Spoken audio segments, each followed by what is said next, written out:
Hey everyone, Dr. Tom Moorcroft back here with you for this episode of the Healing from Lyme Disease Summit. And today we're in for a really special treat. I'm joined by a really special guest, my great friend, Beth O'Hara. Many of you may recognize her as the host of the Reversing Mast Cell Activation Syndrome and Histamine Intolerance Summit that I helped co-host. And we just had such great conversations about how Lyme and mold and Bартонелла and all these other environmentally acquired illnesses really started to play a role in hyperreactive mast cells and just sensitivity in general. And so I wanted to bring Beth on because her dearth of knowledge is incredible. She's one of these people that I think about when you're looking at completely being able to reclaim control over your health, reclaim control over your life. Not only does she know all the science and the specifics of all the nuances, but she also has this bigger picture viewpoint of things that allow you to actually start taking action right away. So today in our conversation, we're going to talk about Lyme and Bартonella, and specifically their role in mast cell activation syndrome and intolerances and sensitivity in general, but really focusing on those two different parts. The one part is stuff you can start doing right away at home to start making progress. And then the other part is like, what are those little nuanced things that you might not have heard about before that can really, you might be doing right or wrong, and you could ratchet that up so you feel a lot better. So Beth O'Hara, thank you so much for joining us. Oh, it's a delight to be with you. I'm so excited. That was a wonderful introduction. I really appreciate it. And I'm thrilled about this because, one, I find that in these kind of tick-borne illness protocols, we need to start bringing in the mast cell angle. We need to be thinking about this because so many people are failing these protocols, or they're flaring, or they feel worse after them. Some people are getting much better, and that's fantastic. But I'm always focused on the people that keep falling through the cracks. What do we do for them? How do we move things forward? And probably because that's who we both were, and so that becomes our passion. And I think some light bulbs will go on, both for people who are going through this themselves and practitioners. Yeah, I think that's really the key is like, we have summits like this and we talk about all these possibilities, and everybody sort of starts going, oh, start compare themselves or to another person, or compare themselves to a protocol. This is about learning some information, but then realizing that you and I see those people who do fall through the cracks. And so a lot of the people that we focus on, it's not that everybody's ultra sensitive. It just happens to be the people that we see, and we love helping them take that next step. But also a lot of the folks, if you're listening, you're like, hey, I'm pretty robust. I can handle a protocol. These are the things that you might want to be thinking about as you're going, so that you don't accidentally end up in the sensitivity category. So whether you're someone who's like really super sensitive, in which case this conversation is going to be all about you getting better, or someone who's really pretty robust, but you want to make sure that you don't fall into that category. This is going to be just knowing Beth and knowing the conversations we have. This is going to be amazing. So, I mean, Beth, one of the things is like, you mentioned that like we were there and we both see these people and we're so passionate about helping them because we were there. Before we kind of dive into kind of like, I mean, one of the things I think you're most well known for is, and this is why I love you, is you have a clear roadmap of success. You have a roadmap of thinking about how to work with mast cell activation syndrome and reverse it. But before we get there, like why mast cell activation syndrome, and why do you care about MCAS and Lyme and Bартonella? Because we all know there's so many better ways to spend our day than focusing on the sickest of the sick. So why are you so passionate about helping this group of people? Well, it really comes from, because for me, there wasn't a better way to spend my day. There wasn't any other way to spend my day. And I was that person. I was so incredibly ill. And it started when in my childhood, we moved out to the country. So people have heard me before, I've heard the story, so I'll shortcut it. Just that living in the country, we lived in an old farmhouse that was full of toxic mold, and I was bitten by ticks all the time and mosquitoes. Never thought a thing of it. Back then, nobody knew that, one, mold was an issue or toxic, and two, Lyme wasn't even on the radar back then, certainly not in a rural area. So this was rural Western Kentucky. So looking back, my health had started declining around age 9. And at the same time, I had a significant head injury. I had a traumatic brain injury. And that opened the door for these tick-borne infections to really start taking hold. So I ended up with Lyme, Bartonella, and Babesia. And I muscled my way through, but by the time I was in college, I was barely functioning, and I wasn't able to, I had gotten a full scholarship to medical school, and I wasn't able to take advantage of it because I was so ill. I had to turn it down. And it was one of the most devastating things in my life. It's still probably, outside of my health issues, the most devastating event in my life was to watch that dream just go up in smoke, which has happened for so many people who are dealing with these illnesses. Now, back then, I was the sickest person I knew. And going into my 20s, so my late 20s, my friends were still going, they were going clubbing and partying. And I was walking in actually was barely walking. I was hobbling with a cane and orthopedic shoes. I could hardly walk. I'd have to use the scooters in the grocery. And then I would just feel so embarrassed, and I would feel this shame because I could see everybody looking at me like, why is this young person using the scooter? Is she just lazy? Like I could hear the judgments coming off of them, and people would say, you don't look sick. And some people would ask me like, why are you using that? Like I didn't have any right to use this scooter, but this was before grocery delivery. So that was the only way I had to get food. And that was my life. I got to where I couldn't read a book. I was so light sensitive. With the lights off in the house during the day, I had to wear sunglasses. I couldn't listen to music, even classical. I couldn't listen to a movie. I could most days barely handle conversation. And it was like my brain just melted down. I had system-wide joint pain, muscle pain, severe GI issues, extreme sleep dysregulation. I have not talked about this much before, but I think it's time to bring it into this conversation.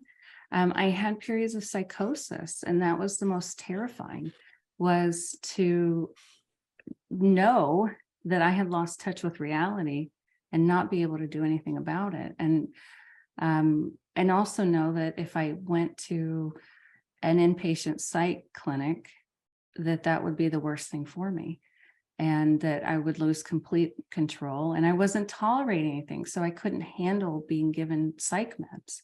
Mm-hmm. So it was a terrible existence. And I have seen over 75 practitioners. I've totaled up. I stopped counting it. I've probably spent over $500,000 on my health, every penny. And it's not like I've been a wealthy person. So I was buying clothes at the thrift store so that I could spend money on supplements. So I've lived that. And I remember the day that functional medicine was new, and I got in with a functional medicine doctor, and he was the most experienced in our area. And I'd been on the wait list for a while, and I got in and I thought, okay, I'm going to get some answers here. And everything we tried made me worse. I would try little quercetin. This before MCAS even had a diagnostics code, but we knew I had something going on with mast cells. I'd get these flushes and these hives and these rashes, and all this stuff would go on. And everything we tried made me worse. It was all these paradoxical reactions, extreme anxiety and panic attacks. Sometimes I'd drive to the grocery. I shouldn't have been driving, but I couldn't afford the supplements and afford a taxi. So, you got to make these kinds of choices. And I drive when there was the least traffic, so I knew I'd be as safe as possible. And I had no proprioception, so I'd run into the curb all the time. My poor car was just like messed up. It was just messed up. And I didn't want to get it fixed because I just messed it up again. And so we'd worked together for like 3 years. Even GABA, a sprinkle of GABA made me more anxious. All this weird stuff was going on. And at least he believed me, whereas a lot of practitioners had told me it was in my head. Mm-hmm. I heard I wanted to be sick a number of times. I'm like, that's preposterous. Why would I work so hard and want to be sick? And they say, well, there's something you're getting out of being sick. I'd be like, I'm getting nothing out of being sick. You're getting pissed off. Yeah, pretty much. And so at 3 years, he stuck with me. And I remember the day he said, Beth, we have tried everything I know what to do. And we knew I had mast cell activation, even though it was still in the theoretical phases. We knew for certain this was a thing. And I was already starting to study it. And he said, I don't know where else to turn, but if you find something, let me know and I'll support you. But I don't know what to do. And I appreciate his honesty, but that was probably the second most devastating thing that went on in my illness, because I'd pinned all my hopes on this practitioner. And it was before telehealth. So it wasn't like I could set up a phone consult with somebody like you or, these other people available. And I sobbed the whole way home. I had such fatigue. It took me a week to recover just from going to that appointment. But then when I got home, I thought, I'm going to give up. There's just nothing left for me. I don't know. If he doesn't know, I don't have access to anybody else. I have exhausted everything: traditional medicine, holistic medicine, homeopathy, shamanic work, psychotherapy. I mean, if nothing else, I'm persistent. And I woke up the next morning after this huge meltdown that I had and realized, I heard this little voice and said, Beth, what else are you going to do? I couldn't sit on the couch and eat bonbons because I was down to 10 foods. I couldn't, I didn't want to sit on the couch. Bonbons weren't one of them. I went to sit on the couch and eat carrots. And so I thought, I have this whole pre-med background. I'd been learning stuff as I went along, and I'd get these little windows where my brain would turn on for a few minutes. So I just started reading anything I could get my hands on about mast cell activation. We knew I had Lyme, but I couldn't tolerate anything to address that. And then I stumbled on the mold toxicity. And then I stumbled on the nervous system dysregulation, and I'd had a number of traumatic events and this head injury and all this stuff. And by working my way through things piece by piece and hitting a lot of dead ends and turning back around, I started slowly getting my health back and my brain back and my life back. And then the more I got my life, my brain back, the more I studied. And my recovery was it wasn't overnight. But people that hadn't seen me in a year or so, they would see me off the cane and my color had come back in my face and say, oh my gosh, what did you do? And then they started asking me, can you work with me? Can you help me? I'm like, okay, I don't have any qualifications. What am I doing?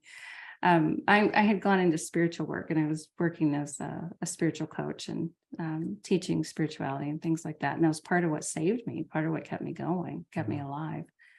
But I became a health coach, and then I realized I needed more. And that's where I got my brain back to go into marriage and family therapy, because I wanted to look at the role of trauma and stress on our health and our immune system. And then went to naturopathy, and that became Mast Cell 360. And it's all driven by this passion of there's so many people out there suffering and stuck. And then that's where the system that we'll talk about was developed, and it's been tested and not tested on, but refined. So a lot of people have helped me refine it. And now we've got this really solid roadmap that works for people who are super sensitive or really robust. It just gives us a way through. Nice. Yeah. I mean, I think it's so important. It's like so many interesting little points that you bring up in your story. And part of it is, the psychiatric stuff is real. And whether it's frank psychosis or just that, like being left out, it was really interesting. I've been, years and years ago, I saw this study where they checked out, your brain, and they're doing functional MRI, and they had 3 people in different rooms playing a video game where they would throw the ball to each other. And so after a couple of minutes, the researchers had 2 people, they signaled to them, hey, don't throw the ball to the other person. So exclude the other person. And then they went and sent everybody the MRI machine, and they found out the areas of the brain that correlate with feeling excluded, feeling slighted and sort of dissed by the other person, and feeling significant emotional pain, as well as areas of the brain that are related to physical pain, got triggered by this exclusion. But what was really interesting to me, Beth, was the other 2 people were just a computer program. Oh, so there weren't even other people. So it's not just whether the doctor blows you off or you feel betrayed, or whether someone starts making fun of your cane and saying you don't deserve to use it, but even if you think they do. So I think that spirituality component, the trauma stress piece is like so critical. I mean, like, where do you find that really fitting in with all of this? Because I know we went to talk about sensitivity and how to get over it and stuff, but I mean, we tend to just go right for the for the jugular here and go to Yeah, the we real don't topic meet at 'em. hand. Yeah, well, I think it underlies everything. Um, there was a whole period, Tom, where I was so ill that I didn't want to live. I didn't want to hurt myself, but I didn't want to live. And I was in excruciating pain and I couldn't sleep. And then that does weird things to your brain on top of having these kinds of infections going on in your brain and toxins affecting the brain. And and I share this because I've shared this with a lot of clients when they've been in this point, and it helped them not feel so alone, that exclusion they're talking about. Every day I would think about that I'm going to die at some point, and maybe I'll get hit by a bus and it'll be over quick. And it would give me a sense of relief that there was some ending point. But I would always force myself to continue the fantasy to where my husband had to find my body and how that would be for him and what that would do if I died.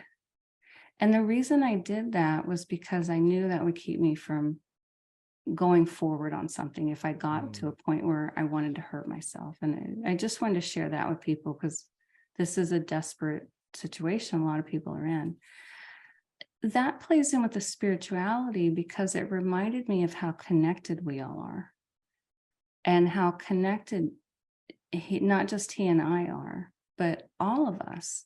And that's what kind of took me into, okay, I'm living this life that's excruciating living hell, but what's happening in my body is not the only thing happening in the world. And it's when we're that sick, our lives just shrink.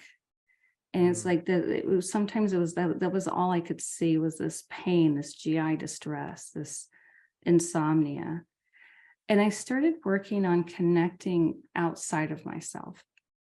So I didn't have the ability to go on hikes or things like that at this point, but I would go sit on a bench and watch the birds and get my focus outside of me just for a moment.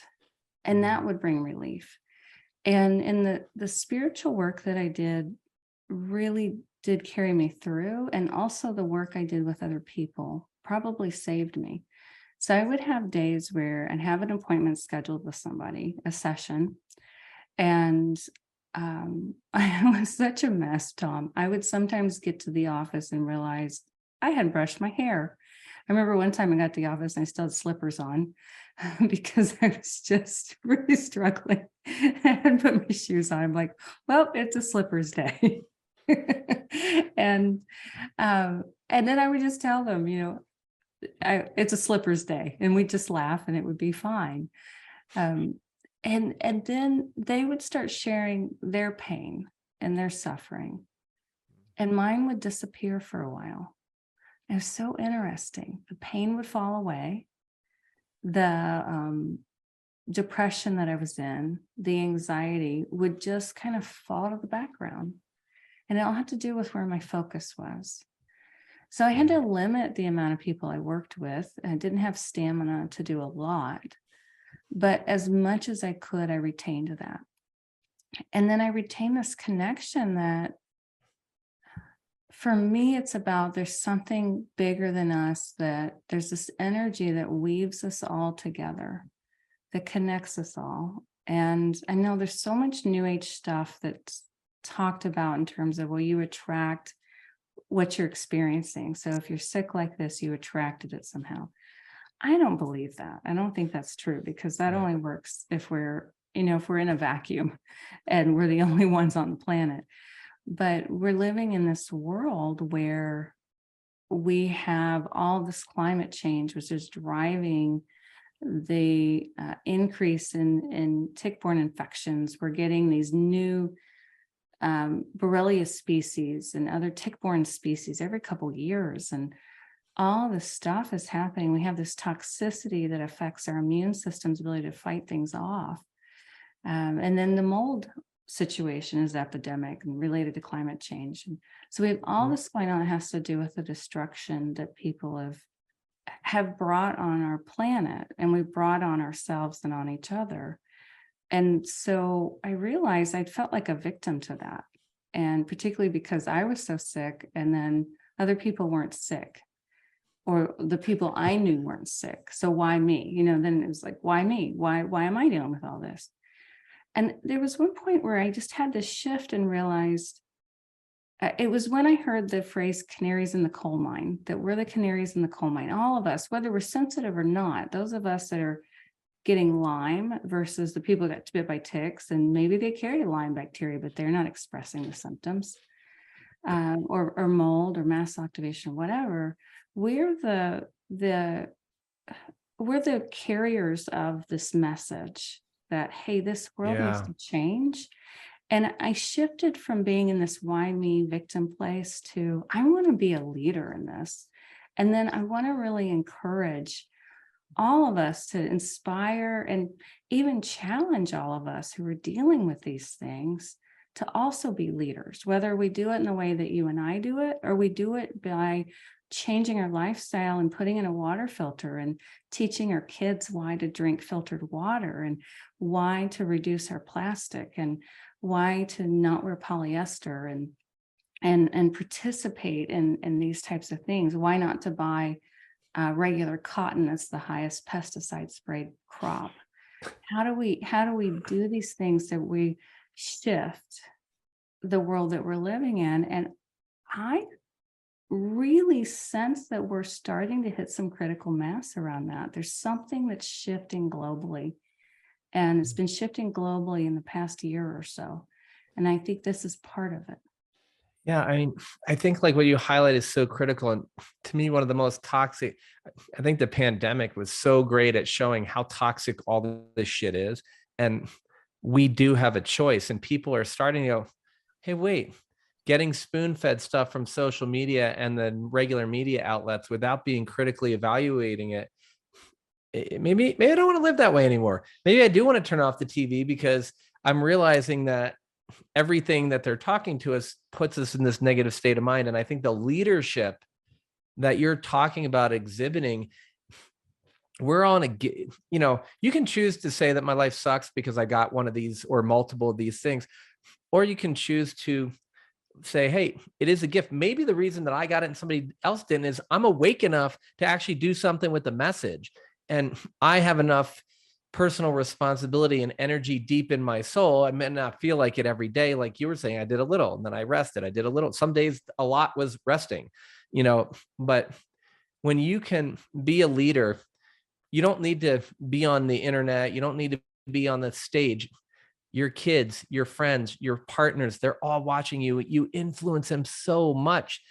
And I think this is kind of that leadership that I hear you talking about, Beth, is moving forward and showing people that if I'm in a support group, I'm not going to be like everybody else who just complains about the bad stuff. Like never once right now have I heard you say anything other than I acknowledged I wasn't feeling well, and then I was open to supporting someone else. And in supporting someone else and being open to that, I was able to create space for myself to heal more.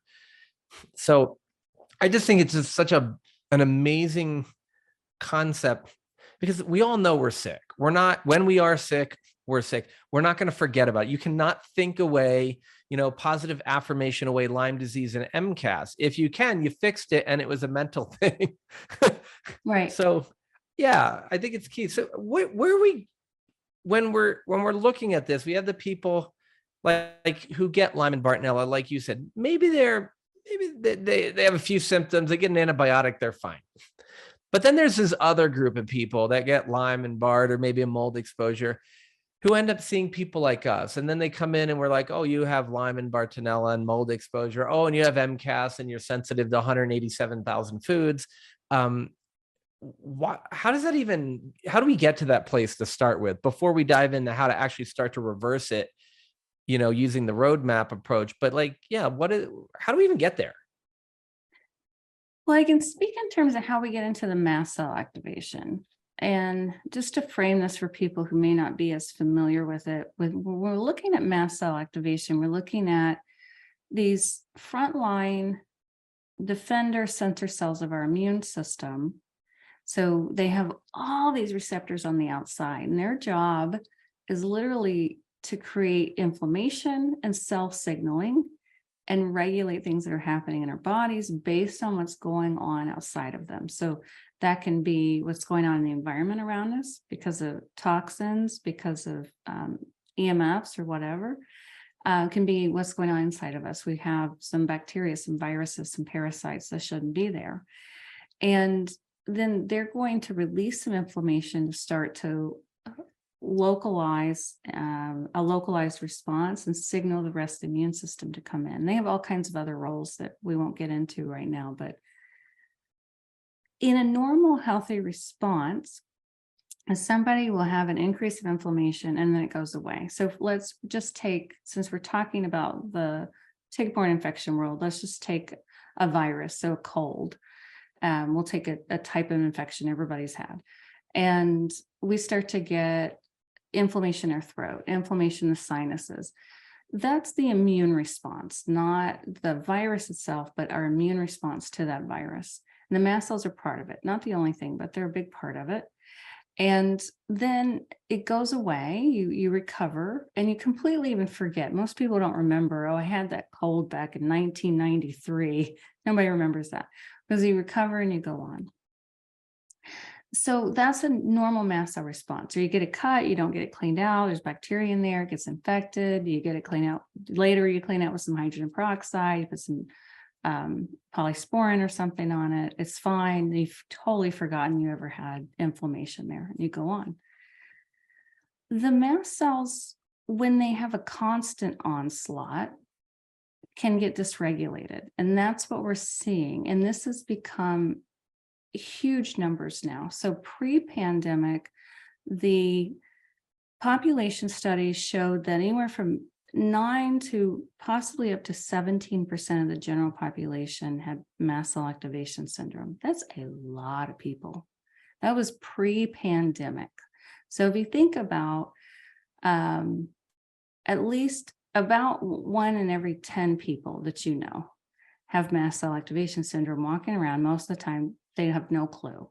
We're talking hundreds of millions of people in just the US alone. Then we have this virus coming along called COVID. And it's a virus we've not been exposed to before. A lot of people were already had low-grade MCAS. They didn't know about it, mast cell activation syndrome, and it tips them over. And these numbers are much higher now. We just don't have the population studies to look at where we are now. But a lot of this long COVID is really can drill down to a few things that are similar in tick-borne infections and mold toxicity. There's all these underlying base pieces that would be helpful for people to understand. And I'm sure you've got people who are talking about cell danger response on here. So my really nutshell elevator speech on it, if this is the first interview anybody's listening to on the summit, is with the cell danger response, we have an overwhelming level of any combination of toxins, pathogens, stressors, and we can include in stressors traumas, but it can just be chronic stress. I've had people who they were working 70 hours a week, and bang, a year into that, they just lost everything with their health. So Lyme, these tick-borne infections are going to fall into that. When we hit that threshold, then we get all these biochemical changes in our bodies. And one of them is increase in mast cell response. The mast cells have a particular receptor on them called the toll-like receptor. And that's their receptor for sensing viruses, bacteria, parasites. So we think about Lyme bacteria, Bартонелла bacteria, and then the Babesia. And the mast cells are going to be sensing that and organizing a response. Well, what if when you get bit by that tick, you already have a toxin load that takes you up here. If your threshold's here, you're already up to here on the toxin load. And then you had a death in the family. Then you had the stress of the pandemic, or maybe you got bit before the pandemic, but you had a surgery or something that felt traumatic, or surgeries are traumatic, even if they don't feel emotionally traumatic. So you had all these things. Now you're at the very top of your threshold, but you don't know it. How are you going to know? Then you get bitten by that tick, and now you're over the threshold. So we get this driver for mast cell activation syndrome, and we're living in this kind of world we're describing where we have these toxins at levels we've not experienced before ever in human history. We have EMF levels we've never experienced before in the history. We have stress levels we've never experienced before. Just when we think about what your typical day is. And the pandemic was wonderful for me because I went, why am I running around like a chicken with my head cut off, trying to work and then get out to go meet a friend for dinner and then get home and I've got to finish some reports and then I'm going to get to bed late. And then everything slowed down. It's like, oh, I like this pace. I'm going to try to hang on to this pace. And just like everybody else, I started to lose it. I'm trying to come back to it. But that pace just adds to that load all the time. So then that opens us to this mast cell activation syndrome because our mast cells lose their fine tuning. They lose their ability to tell what's friend and what's enemy anymore. And then they start over releasing these inflammatory mediators. Histamine's one. Cytokines are a whole class. That's the word most people know now are cytokines. That cytokine storm has a big mast cell involvement. And all these other kinds, IL-6, all these other things that are getting released. So this plays a role in these tick-borne infections because you're getting this inflammatory load building. Then when you kill off these pathogens with the protocols, they're releasing more toxins when they die. Those toxins are triggering those mast cells, and that's going to increase this mast cell response. And this is where people can snowball into more inflammation, more GI issues, more brain issues. All kinds of symptoms can pop up. Mast cells are in every tissue in our body except the retina. So where they're triggered is where we're going to get those symptoms. So we're not actually a little rambling, but I hope that answered it. No, I think it's crystal clear and very well said. And I would say, like, so from a clarity perspective, it's like you could be doing all the right things, but your mast cells are now seeing the death products, if you will, of appropriately killing Lyme and Bartonella as an example, as a foe. Now, technically, kind of like our higher brain is like, well, no, but it's just toxins from getting rid of it. That's good. But the mast cells are protecting us. And now they've lost that ability to differentiate between friend or foe. So they're just dumping out more pro-inflammatory substances, which is why it looks like even if you're doing kind of the quote unquote right thing for Lyme, if Lyme were in a vacuum, your overall system can't handle that. And this is a big part of why for some people, after they go into a heavy duty killing protocol, all of a sudden they can't tolerate the fragrant smell in the laundry detergent aisle. It's making them sick. They can't handle the smell of fresh paint. They're reacting to foods they've never reacted to before, because that's what I'm talking about. The mast cells lose their fine tuning. So they're like, oh, I can't tell the difference between another Lyme bacteria or a cold virus and a carrot. And so I'm just going to be overprotective and over vigilant. And my dear friend Bob Miller says now they're shooting at butterflies. So this is what, I think he says police officers. And I think about now we're shooting at butterflies, and the butterflies are not enemies. But we have to regulate the mast cells. This is why I find before we go into these tick-borne protocols, if we'll do the stabilization step, where we're going to stabilize particularly two systems. So the mast cells on the immune system side, and then the nervous system. And the nervous system, very important to stabilize as well for a couple of reasons. One, nervous system and the immune system are not separate like most of us were taught in anatomy. It's all interwoven. And the mast cells are the interface. They're lining every nerve ending. They're at every nerve sheath. So whatever's happening in the nerve system is happening to the mast cells because there's a constant cross communication. it's like they're texting all the time, back and forth, back and forth, back and forth. How are you? I'm really stressed out. Oh, I'm going to release more inflammation than to protect you. How are you? Oh, I'm really inflamed. Oh, that doesn't sound good. Let's release more inflammation. Well, that's going to change my neurotransmitter signaling. So that's what's happening.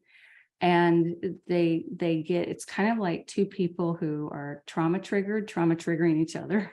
Kind of think of it that way. And if we're going to calm the system down, we got to calm both sides down.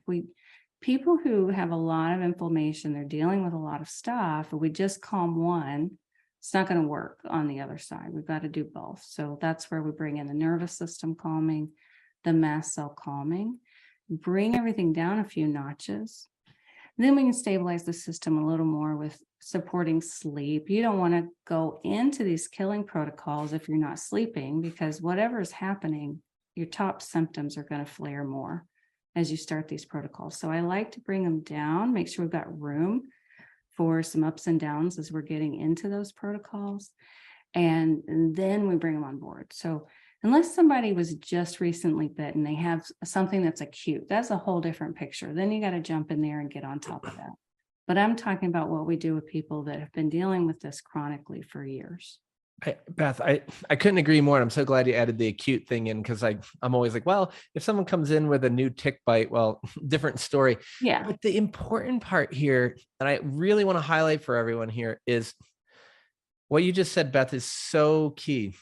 I see so many people, I just need to kill it more. I just need to be on more of this or more of that. And I'm like, no.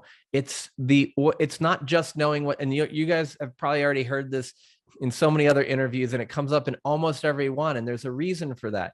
It's not just about knowing what to do, but it's about knowing what order to do it in. And I think, Beth, you really highlighted one of the core key components of why.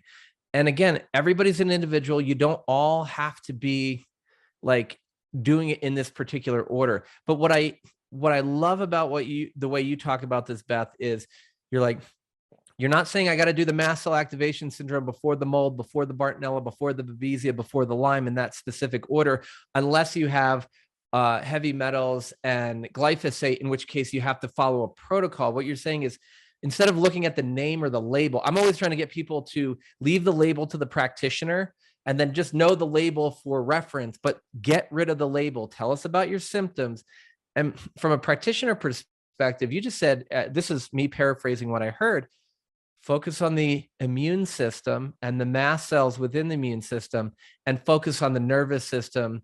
And like, to me, now we're looking at a human being, because the immune system and the nervous system are like the whole thing. Yes, you have circulation and you have all these other parts, but you're essentially saying, look at the person as a unique individual and then give them treatments that allow them to be ready to receive more of the treatment, whether that's physical, mental, emotional, or even spiritual, as we've been talking.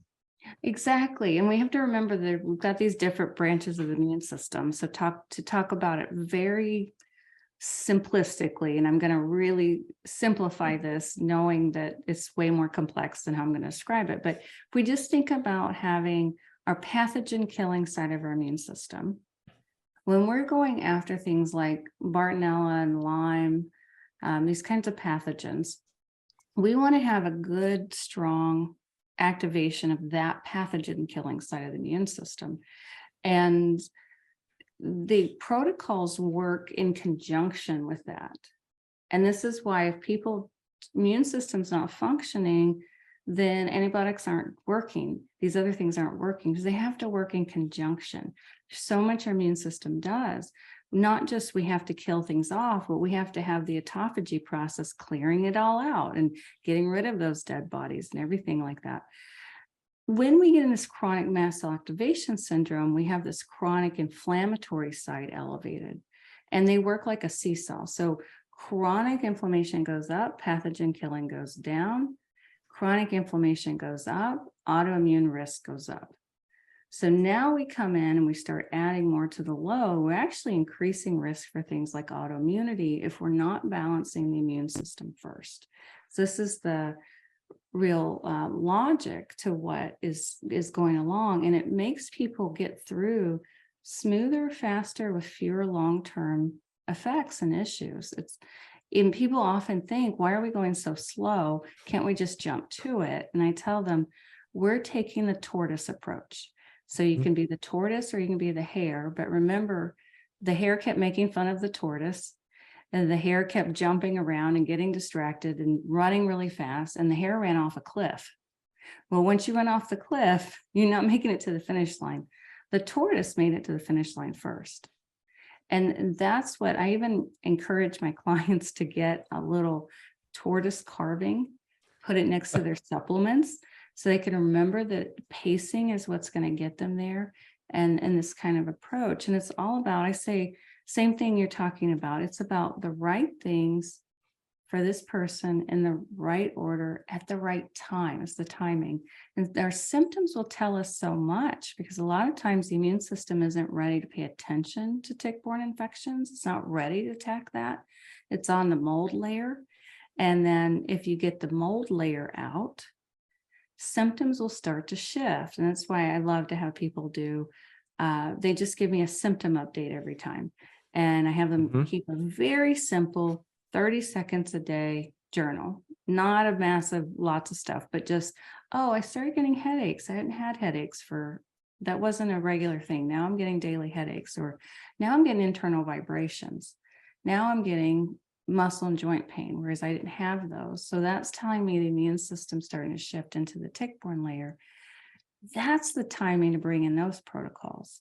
So that's exactly what you're talking about in terms of where's the immune system focus at this point, and how do we work with our bodies instead of trying to just jerk them along where we think they should go. I don't find that approach to be as effective for people. Yeah, I think it's so key to think about it that way. And I love the tortoise and the hare analogy. I use it all the time. And one of the other things I say, for those of us who are adrenaline junkies, like I claim to be, which is really kind of interesting, I find that I love things that look disorganized, and I love high stress environments. But what's really interesting about those statements, because one of the things I learned through my illness was to be very cautious, examine what's coming out of your mouth, because what you say to yourself, both with your lips and in your mind over and over and over again, is how you reprogram your operating system, how you reprogram your inner programming, your inner iPhone, so to speak. I say, I always love the term slow is smooth and smooth is fast. It's a really common thing used in the military, but it's also used in the emergency room and critical care. If you ever watched someone on the side of the road, the EMTs, if you go to an emergency room and you watch a show that's done well, which I don't know how many of those really are, but it looks like pure chaos. But to me, it's one of the most spiritual, calming situations. And this is where I come to this. I like unorganized, disarrayed things. I really don't. What we have is we have this background that we call airway, breathing, circulation, the ABCs in medicine. Something's going wrong. We go step by step down the protocol. And then that's 80% of it. And then when we follow a pathway, like a roadmap, like you're talking about, Beth, then we can freestyle. And to me, that's that other 20% where we can really make this huge change. But it's all based on the other 80%, which is taking a deep breath and looking at the basics. Because there's nowhere in ABCs in critical care medicine where there's anything complicated. It's literally been the same thing since I started in 1995. There's 2 medicines that have changed. Now, when you get past the 80% and you have to start to tweak things to the individual, all kinds of new stuff. But we don't start on the 20%. We start on the 80%, and we do it in the same order every freaking time. Well, but we apply it to that unique individual. So we might be able to skip around or move around, which is kind of but I'm everything we do in medicine, we try to I find the establishment tries to make it different than what we actually are doing in MCAS and mold and Lyme and Bартonella, Babesia. It's we're all doing the same thing. They just think we're applying it differently. And it's this is the old school way that they forget they're even doing, where we're actually looking at a strong foundation in medicine, a strong foundation in functional and naturopathic medicine, a strong foundation in who we are as a human being, and that connectedness that you talk about. That's why so many people are so sick with this damn pandemic. Most of it probably, I mean, I shouldn't say that somebody's going to get pissed, but well, I'll say it anyway. A lot of what we're seeing as the side effects of this are the side effects of isolation. The infection directly messes with your brain, just like Lyme, to help isolate you. But then we make you isolated. It's the best way to make you sicker for longer. And then when we get together, we're all pissed off that everybody's isolating us, which is just more isolating. So if we learn those lessons that Beth has been sharing with us, and we take some of these other examples you've just talked about with the pandemic and stuff, it's like we want to reconnect in a way where we have that direct human experience, but it's a direct relationship where Beth and I are sharing with each other and with you through our heart. And then we're going, oh, objectively, well, maybe my shoulder hurts, my ankle hurts, and I have some brain fog. And somebody else like, well, I can't eat 6 foods, or I can't eat 37 foods. Oh, cool. So how's that feel to be a human being? And we can all have this unique experience of the same exact infections without comparing each other and supporting each other. And I wasn't even expecting to sort of talk about this at the moment, Beth, but it's just like, I'm so inspired by the way you put the whole thing together. And I just think we need to highlight it's that connection. And it's about doing your protocol in the way it needs to be done for you. And also understanding it takes some time until it doesn't. And if it doesn't take a lot of time, great. But a lot of people it does. So just don't worry about it as much. Well, and it's hard, because when you're desperate and you've felt really sick, and I work with it, I'll say we work with a lot of people, come through our clinic. We have a few practitioners, and people come in and they're down to 6 foods, and they keep losing foods. So they're like, what do I do when I'm down to 2 foods? All this stuff, all this worry is very real and very understandable. I find when we work the process and just the big picture, of course, then everything is customized. If somebody has salicylate intolerance, okay, then we can't use certain herbals. We have to use low salicylate herbs or other types of supplements. Somebody has oxalate issues. So all that has to be tweaked. How's your mast cell activation showing up? Is it in your gut? Is it in your brain? Is it in your skin? That shifts what you do. But the big umbrella of it, the big framework, is that stabilizing the nervous system and the mast cells, making sure we're lowering the overall toxin load coming in. So looking at these overall environmental toxins for people, particularly mold's a big one, but even things like VOCs, things like what's their air quality, what's their water quality, what's their food quality. And then when we bring things down a few notches, we pull the mold layer, we peel the mold layer off. There's been a few exceptions where I think they were more acute infections where people needed to jump in that sooner.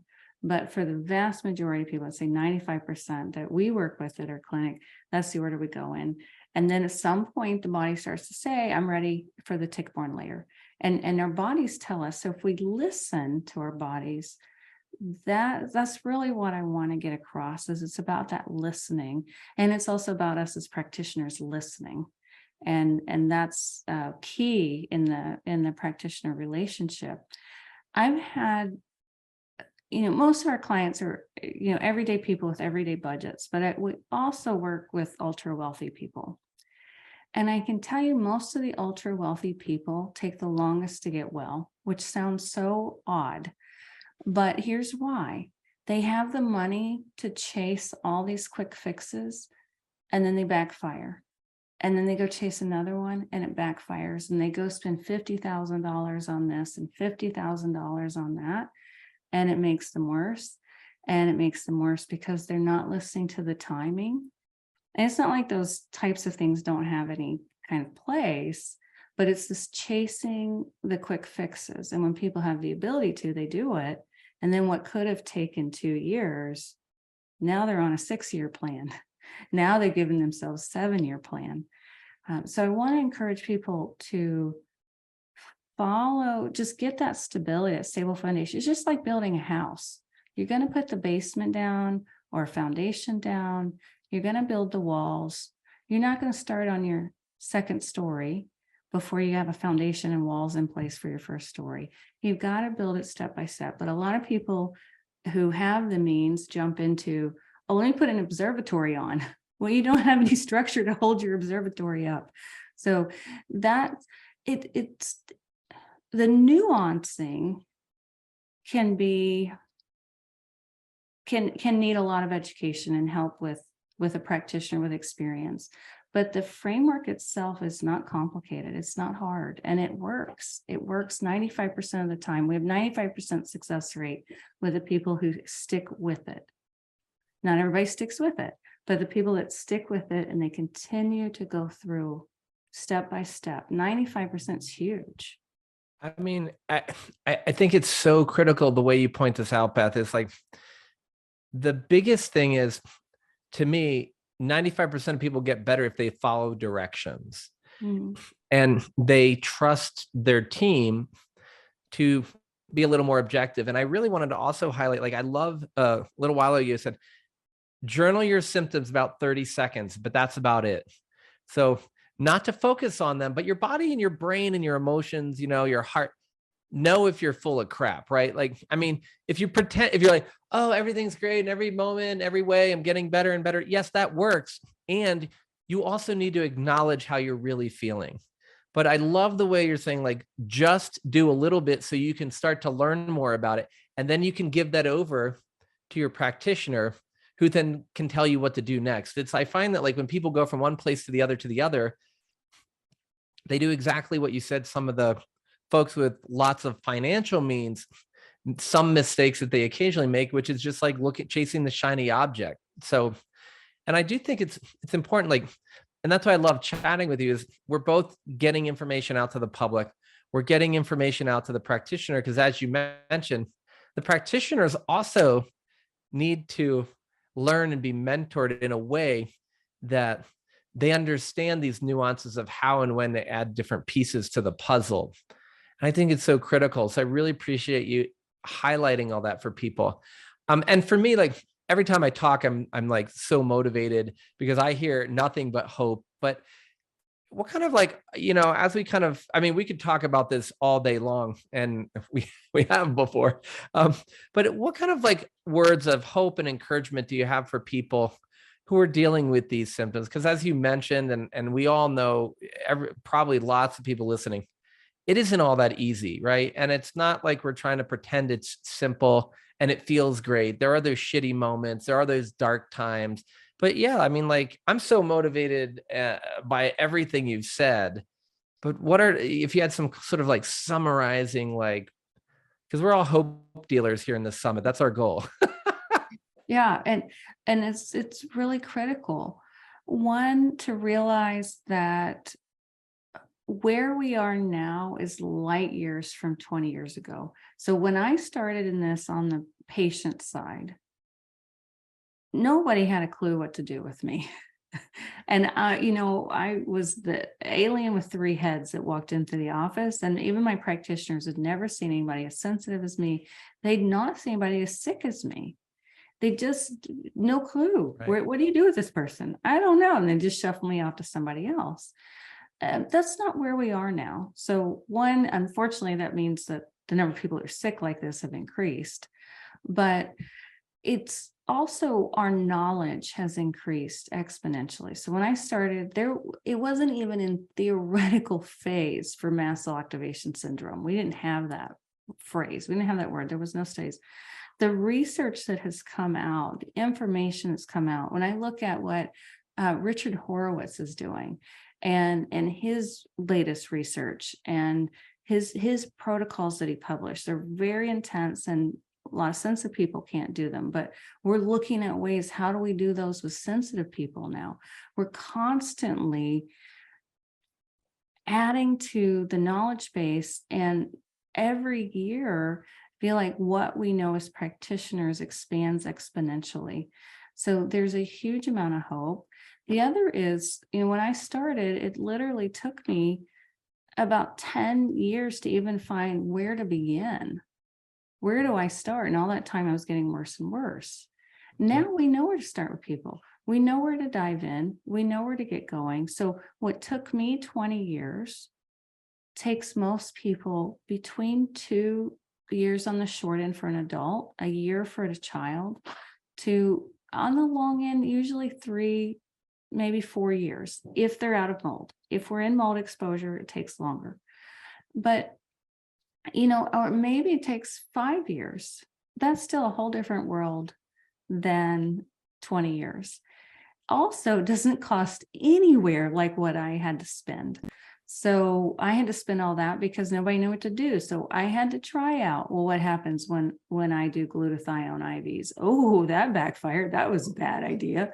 What happens when I try to chelate metals? Oh my gosh, that was one of the worst. Okay, that was the wrong order to do things in. Now we've got that down and we save people so much money. Now there's still some things we can invest money in, and people who don't have a lot of funds, but they have some funds, you have some resources to do this because it's out of pocket for a lot of what we have to do.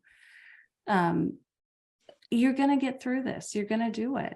And then people have more resources. If you'll stop and follow the process, you're going to get through it great. And you'll have more resources left. You'll have even more resources. And then we can get better in these shorter amounts of time. And then we can go on to make more money. I mean, I went from having my whole life career completely dashed and no clue what I was going to do when I graduated at 22 from college, to being able to build this. I had no idea I would ever build this. I had no clue. There's so much. And that's really my mission, is to get people, and that's our mission at our clinic. I know it's your mission, is to get people not just to get their health back, not just to get their blueberries back, or getting back to eating, going out to eat with their families, which is all important, but to get people back to their full potential, to get them back to living their hopes, their lives, living their dreams, building what they're here to do on the planet. And then that elevates all of us as well. So it just builds and builds and builds. So that's where the hope is for me. And then we do this and we clean up our environment and we clean up our world that's driving this, so that our children, our grandchildren get to have better lives. I love it so much. The thing I'm hearing in my head while you're saying all that is like, I don't want anybody to do what their parents or their friends think they should do. I don't want them to do what you or I think they should do. I want them to show up in the world and show us how amazing they are. It's like the way we raise our daughter. And for everybody, just like you guys, the way we work with people, yeah, we want you better, but we want you better so that we can learn who you really are and you can shine your light on the world and give us your unique gift. So, I mean, that's why I always love having these conversations and sharing this with everyone else. And I am a little guilty of just wanting to have this conversation just so for uplifting myself too, because that's what we do. We uplift each other. Yeah. But Beth, I think you have inspired so many people today with our conversation. So for when people are interested in learning more about your work and maybe your clinic and all that stuff, how can they find you online and reach out to you? I just really want to invite people to check out our website at MAST, M-A-S-T, as in Tom, CELL 360. And we have tons of free resources on there. We have different course options people can start learning. Practitioners, a lot of practitioners use those resources as well. They're written for lay people, but practitioners have gotten a lot out. And if people are looking for help, then we have a clinic, and I'm the clinic director. We have some different practitioners trained in our methods that are amazing. They're doing incredible work. And then I oversee all the cases as well. So we have that available, and people can find us on Facebook and join our Facebook Lives, which are most Mondays, and we have a wonderful community. So we just love to have people join us, and this is how we keep growing stronger. Yeah. Well, everyone, we're going to make sure that we have all those links on our Summit resource page. The other thing is definitely check out MassL. It's MassL 360 on Facebook, right? Because the Facebook Lives have been part of a couple, and I know we have another one scheduled in the near future, but what an amazing resource where you get to really have a conversation with people who their goal is the same as yours, to get better.